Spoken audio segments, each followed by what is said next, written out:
Planted in a concrete desert, rubble as far as the eye could see. I says to Doc, where we going? Doc says he's following me. We found the only building in the city that was left standing. It was my local venue, I know, because I recognise the landing. And there's a gig on tonight. This town ain't so bad. I've got everything I need right here in this pad. So I pulled out a bottle and did a heroic swig. Made myself comfortable and got ready for the gig. Well, an hour after doors and there was still no one there. The sound man was on acid, the fucking long hair. The bands never showed, because they didn't see the point. When all the kids are at home, still smoking a joint. They won't go out and do nothing, not on your Nelly. They're just watching the telly and then they're feeding their belly. Their parents listen to the Beatles while they listen to Nirvana. Because Green Day and the Pistols, well, they never heard either. They got long sleeve t-shirts and they never shower. Man, they still believe in flower power. The hippie dreams faded, but they got nothing new. So they wear flares and slippers and burn incense sticks too. The kids would rather skate than go out and smash the state, while their parents sit still and meditate. And actions that are low when people just don't care. They zoned out to their surroundings, the anger's not there, and I'm stuck in this hippie grunge reality, where the buildings are crumbling down from apathy. Yeah, they grab you at school when you just turned 13, and show you your brand new lifelong routine. You can sleep and work and sleep, so you can save up the money to buy a new Jeep, so you can sleep and work and sleep, then work, then sleep. I pulled a fanzine out my back pocket, held it in my hands and watched the colours slowly fade away. The words bled right off of the pages till it had nothing left to say. I banged on the jukebox, but it was useless. It had no good records on, not even something weak, like the best punk album in the world ever, Volume 1. And outside the windows, I saw the excavators coming to tear the place down. No one stopped them, for there is no community left in this town. There's no one around to fight Margaret Thatcher. The power of the flower just couldn't match her. Too strong was the will of Parliament to cause damage, but with no punk rock, everything went unchallenged. Land got knocked down to build more land, that got knocked down again for a couple more grand. With no punk, the protests were full of throwbacks, calling each other comrade. Of course the young folks' attendance started to fade, so it was easy for the police to move in, they were trusted. And that's when the whole damn town got busted.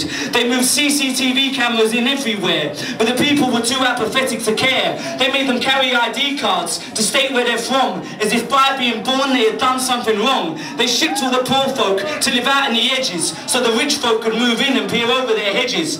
But before you leave, you better build our homes. There, we've done you a favour. Now you're on your own. This ain't your home no more. Go find somewhere new. I know you ain't got the money, because it's me who employs you. I know everything about you. What you eat, how you dress, your hobbies, your turn-ons, your email address. Well, I had you working in the dark. You didn't realise I completely stopped your ability to organise. I didn't let you have a reason to communicate. I banned punk rock, knowing you hippies would seal your own fate. I controlled everything you wrote, everything you created. I distracted you with advertisements so you forgot what you hated.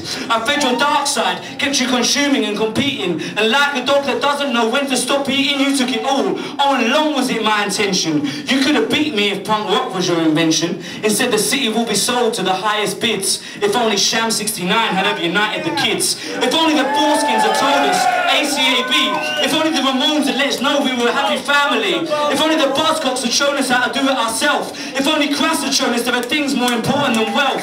If only the Vandals had shown us it was okay to smile. If only the dead Kennedys had helped us put our government on trial. If only Ramsey had played live and brought with them that vibe. If we'd have had Sickaball and Madball, we could have put them all on the front line. If we'd have had Gigi Allen, we'd have learned it's okay to be hated. If we'd have had the Refused, then we could have innovated. If we'd had Poison Idea, they couldn't push us over. If we'd had Minor Threat, we could have done it sober. If we'd had a Gimsby, we could have done it unplugged. If we'd had Operation Ivy, we could have done it then fucked off. If we'd had the Blitz, the Clash, disorder, propaganda, the exploiting no effects, and anyone that's handy, there's a lesson to be learned, one that I will take home when I return to my normal reality zone. Punk rock has the power to change the world. It lies in every single punk rock boy and girl. So don't let anyone tell you you're not worth the earth. These streets are your streets. This turf is your turf. Don't let anyone tell you you've got to give in, because you can make a difference. You can change everything. Just let your dreams be your pilot, your imagination your fuel. Tear up the book and write your own damn rules. You Use all that heart, hope and soul that you've got, and the love and the rage that you feel in your gut, and realise that the other world that you're always looking for lies right here in front of you, just outside the door. And it's up to you to go out there and paint the canvas. After all, God put you on the earth to do this. So shine your light so bright that all can see. Take pride in being whoever the fuck you want to be. Put your fist in the air in solidarity and shout, "Viva la punk! Just one life, anarchy!" Thank you.